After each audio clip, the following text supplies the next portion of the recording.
Scene 3. The cold glare of Moe's and Art's restaurant. The gaudy glimmer of the neon fest outside. The fatigue of the contrasting grave. The fatigue of the contrast gave refuge from the sleep of night. You know, Blakely whimpered on being dropped, pushed, thrown into the booth. You know, Blakely whimpered, half audible, on being dropped, pushed, thrown into his booth. You can really get into a booth at a restaurant. It's a good work area where one can spend all his time. His head dropped, hit the table, and his whole body shivered and slid to the floor. He ordered coffee before he could. The worst was over. Before Blakely slept like he could never need to sleep again. When he had got there, he was on the floor, curled up, growling. At first, I thought he had swallowed his toothbrush, but he had only reached the end of the bout,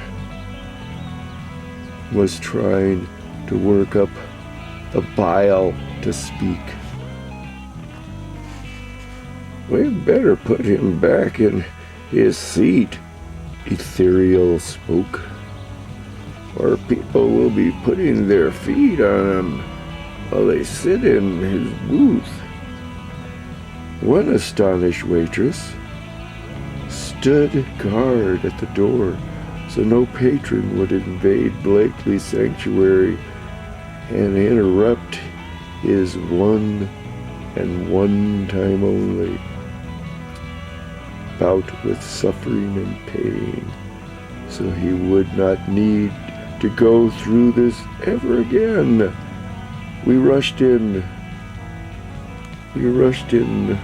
rip-shed him off, drew his bathrobe back around him so he'd be presentable to again enter the eating area. Ethereal patted down his hair, smoothed it back a bit. I gathered his strewn clothes into a pile.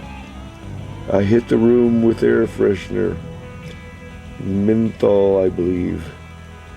It smelled horrendous, as only a restaurant bathroom could smell.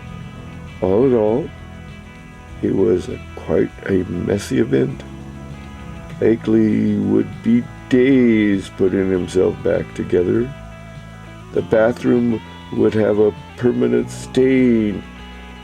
As hard as I tried to clean it up with the cheap paper towels I was provided with, and the